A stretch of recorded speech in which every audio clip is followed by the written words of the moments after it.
Hello mga boss, tanawan na yung reaction ni Mystica sa Kang Diwata. Tinuod ba ni? Pero ambot lang og tinuod ba ni kay ako kita nila sa aktual. Daghan na istorya bahin Kang Diwata pero actually wala man talidto wa ta kabalo kung unsa ka tinuod ni mga isyu. So, biglang dumating, nagbibideo sa akin, may mga tanong siya. Siyempre nga, di ba, unahin pa bakit may ginagawa ako. Ang ginawa ko, sabi ko mamaya na lang, sinaraan ko ng pinto. Ano? Di ba halatang halata, nandidiri na siya sa mga nagpapapicture. Samantalang yung mga namimigay sa kanya, talagang welcome na welcome, talagang igugugol niya yung maghapon o magdumag niyang oras. Lahat ng basher kung wala kayong pambayad, kaya ko naman kayo pakainin ng libre, basta magsabi lang kayo ng totoo, kayo magpanggap na mayaman, wala naman kayo pambili. Diwata nandidiri na at umiiwas sa mga taong gustong magpa-picture sa kanya. Ruby Rose Villanueva, also known as Mystica, ay naglabas ng kanyang saloobin tungkol sa napansin niyang paglaki ng ulo at pagbabago ng ugali ni Diwata. Say ni Mystica, yung itsura ni Diwata ngayon nandidiri na sa mga taong gustong magpa-picture sa kanya, kitang-kita na yan sa videos online. Ay, Diwata, pwede mo pa-picture mga bata? Saan nagbigay sa video na ito guys? Ay hindi kami Alam nyo, ang haba ng tinayo ko doon sa picture-picture, di pa rin kayo nagsawa. Nag-live ka na. Shoutout ng Bogyo ko. May na-shoutout. Idol Diwata. Pwede mo pa-shoutout sa akin? Kaya ba, Negros Oriental. Shoutout. Diwata, shoutout mo naman yung kuya ko. Kasama ba kayo? Diwata, shoutout mo. Wala pong shoutout mo. Dagdag pa ni Mystica, pero pag siya ang bibigyan ng blessing todo asikaso siya buong araw. Yan, regalo na naman. Ano pa natin? Wala ko sa regalo talaga, mabilis ako. Ano yan? Nandito po kami sa Bella po. Isabela po. Wala ka kahapon. Regalo nito lahat. Tuloy ko ulit ha, yung mga tanga, sinasabi nila na wala naman daw ako doon para masabi na nagbago. Di ba, halata naman, ang dami ng mga video na nai-upload. Di ba? Na ikiklik na lang nila, okay, babatiin lang siya, tapos sasabihin, wala muna akong panahon sa inyo.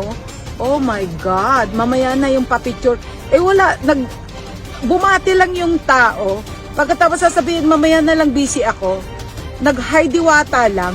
Oh my God. Tapos yung isa naman, ikiklik na lang yung camera, sasabihin na, mamaya na lang kasi busy ako. Oh my God. So may time siyang magsabi ng ganon para pahiya yung tao, pero wala siyang time na, oh my God, I can't believe it. Diba? At saka yung itsura niya, mukhang nangdidiri na siya sa mga nagpapapicture. Oh my God! Diba? Halatang halata, nandidiri na siya sa mga nagpapapicture. Samantalang yung mga namimigay sa kanya, talagang welcome na welcome, talagang igugugol niya yung maghapon o magdumag niyang oras. Pero yung mga tao na pupunta doon para sila ay pipila at para sila ay magpapatronize sa kanyang negosyo, baliwala na lang sila.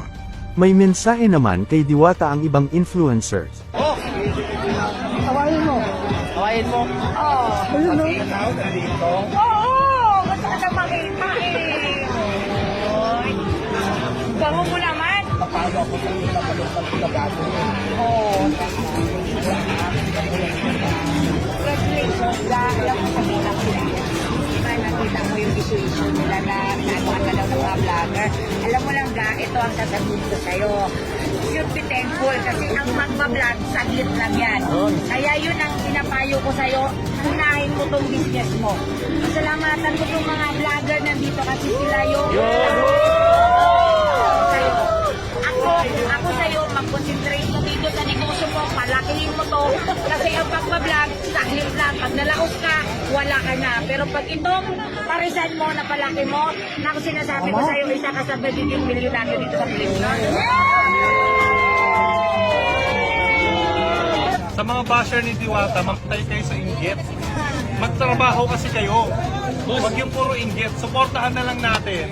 Pag umangat siya kasi, marami rin siyang matutulungan.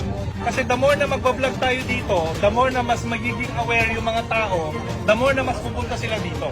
Okay? So walang problema doon kahit araw-araw mong i-vlog si Alam mo kasi, Diwata. kahit anong gawin mo sa buhay mo, meron at merong masasabi yung mga tao sa'yo. Gumawa ka ng Tama man o mali. mabuti, di ba? May masasabi. Tama man o mali, may masasabi. Diba? Eh di gawin mo na lang kung anong gusto mo. Yun. Di ba? Ito ang mga komento na aking nakita.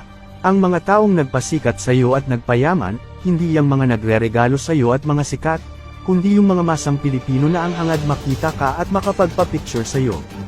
Kailangan may regalo at house and lot para makapagpa-picture kay Diwata. Hindi naman pares pinunta nila, kundi suportahan ka at makita, tapos ipapahiya mo, feeling artista ka na.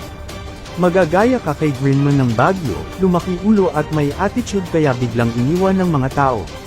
Naunawaan ka naman nila Diwata, na busy ka sa iyong trabaho, approach mo sila ng maayos, hindi yung sisigaw ka bigla at mag-walkout.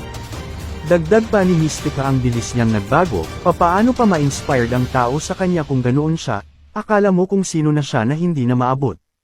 Unahin mo ang sanitation at kalinisan ng mga kumakain sa iyo, yun ang dapat inaasikaso mo, hindi ang mangbara ng mga taong ikaw naman talaga ang pinunta, hindi ang pares mo. Pero doon sa mga nagsasabing nainggit, ba't ako mainggit?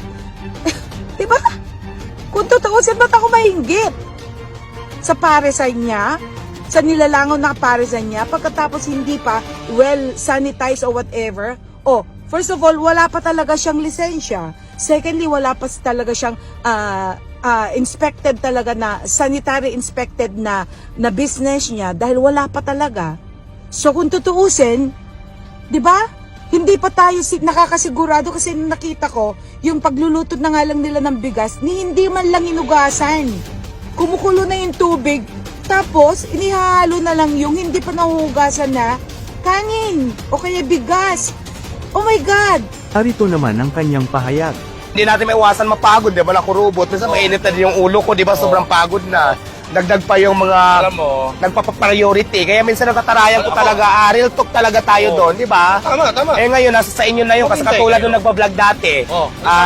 Nagla-live ako, nagpapasahod ako, biglang dumating, nagbibideo sa akin, may mga tanong siya. Eh siyempre nga, di ba, unahin pa bakita, may ginagawa ako. Ang ginawa ko, sabi ko mamaya na lang, sinaraan ko ng pinto. Anong lumabas? Nag-upload siya, masama na ang ugali ko, malaki ang ulo ko. Wala na akong pakialam kung yun ang isipin nyo. Basta ako, ginagawa ko naman lahat. In-entertain ko naman lahat ng customer na gustong pumunta dito. Hindi ko naman sila sinusupladan. Pero minsan kasi, di ba, ilugar din kasi natin minsan. Ako lahat ng vlogger, basher, welcome sa akin. Pero syempre, di ba, ilugar natin sa lugar naman minsan. Huwag nyo ipilit kung may ginagawa o hindi pwede. Kasi di ba, hindi lang naman kayo yung binibigyan ko ng pansin. Mas priority sa akin yung negosyo ko. Narito naman ang aking opinyon. Sa nakikita kong pagkatao ni Diwata ay palaban na talaga siya noon pa. Kung magiging mabait siya sa lahat, maaabuso naman siya. At kung magpapapicture siya sa lahat ng tao ay mauubos ang oras niya, at di na siya makakapagtrabaho ng maayos. Pakiusapan na lang niya ng maayos ang mga tagahanga niya kung busy siya, kasi yung iba galing pa talaga sa malayong lugar, para makita siya at makapagpapicture. Malaki na nga ang inangat sa buhay ng dating nakatira sa ilalim ng tulay na si Diwata. Ikaw ano opinyon mo sa usaping ito? Lumaki na nga ba ang ulo ni Diwata at nagbago na ba ang ugali nito? Don't forget to like, comment and subscribe for more videos upload. Thank you. Kaya mga hindi pera dyan, Diyos ko, pakabait rin kayo. Para mabigyan kayo. Hindi yung ginagawa nyo lang lagi, puro panghusga para bantayan ako.